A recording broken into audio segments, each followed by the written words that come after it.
I hated police officers. I had heard the stories of Eric Garner, of Tamir Rice, of Michael Brown. I watched Philando Castile get shot and killed by a police officer while sitting in his car with his girlfriend and his 4-year-old daughter. And it was sold to me as racism. It was sold to me by social media, by mainstream media, by my own mother. And as you can imagine, I harbored a lot of hate in my heart because of that. I joined the Black Lives Matter movement. I started organizing. In fact, I got paid to do it. It wasn't until I had my own encounter with a police officer that the ideas that I had been taught started to fall apart. I was 16, driving down the road, albeit a little bit too fast, and I got pulled over. This white male police officer walked up to my car and I was shaking and crying before he even made it to the window. I rolled the window down and I think he noticed immediately the fear that I had in my eyes. And he said to me, "I'm not here to hurt you." I thought one of two things. Either A, I am being lied to, and I've been lied to my entire life, or B, I just met the one good police officer in America. So I decided to do some research. I wanted to confirm in my head that yes, American police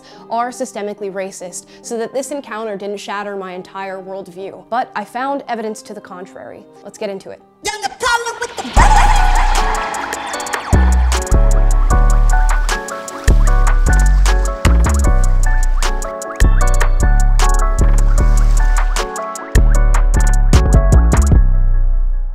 So right out of the gate, I want to say this. Is there a discussion that we should be having about police brutality? Absolutely. My only issue is that it's not a racialized discussion, and we actually harm ourselves in trying to find a solution here when we make it about race. Now, we have to get into the numbers here. In 2021, 1,055 people were shot and killed by police. What's more important to note in this statistic is that police annually have nearly 375 million individual encounters. That means that on average, police encounters end in fatal shootings 0.00028% of the time. And most of the time when a person is shot and killed by police, they are either armed or dangerous in some other fashion. Now here's where things get complicated. I did find that Black people are killed at a higher rate than Hispanics, whites, and other races. The numbers look a bit like this now. And I thought, boom, got them. The police are systemically racist because Black people make up 13% of the population. The shootings are clearly disproportionate. What I failed to take into account in this argument is the rate of criminality in the Black community. And this is a hard discussion to have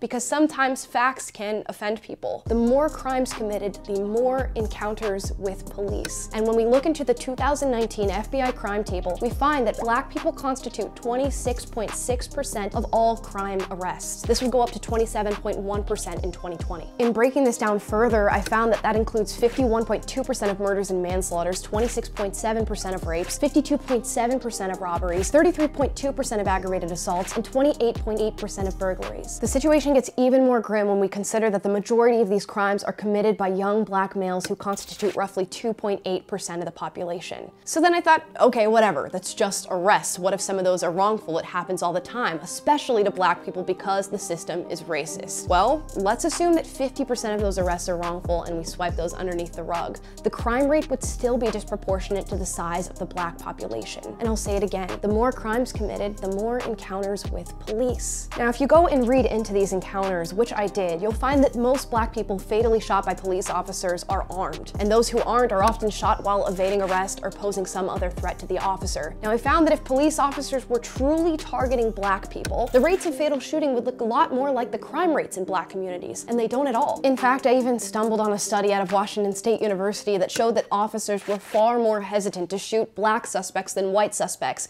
and when they did shoot Black suspects, they took longer and they made fewer mistakes. The worst part for younger me was not finding that what I was saying was untrue. The worst part was actually finding that what I was saying was harmful to the communities that I thought that I was protecting. They're the ones who need the police most. Let's look at LA, for example. Just miles away from where I live is Southeast LA. There lies Watts, one of the most dangerous areas you can live in California. I work personally with police officers who are stationed in these areas. I've seen the devastating effects of having under-resourced law enforcement. I've seen horrible acts of violence committed to the young people who live in these neighborhoods. I've seen children who can't play in their front yards without police present, mothers who pour bleach on their front doorsteps so that gang members don't hang out outside their yards, people who would rather call in sick to work than ask a gang member to move their car out of their lot. These are the realities for these communities, these low-income communities of colors that we claim to be helping when we push this narrative. And if we continue to call for defunding the police and actually see it through, these communities will be overrun with crime and there will be no one there to respond to it. Look at Minneapolis, look at San Francisco, two cities who led with the charge of defunding the police, but could not handle the spike in crime that came with it. Now both of them are rolling back and stopping with the defund rhetoric. I wonder why. And you'll find that most of the people who shout the defund the police narrative will never feel the true weight and the true reality of the situation once that actually happens. Don't get me wrong,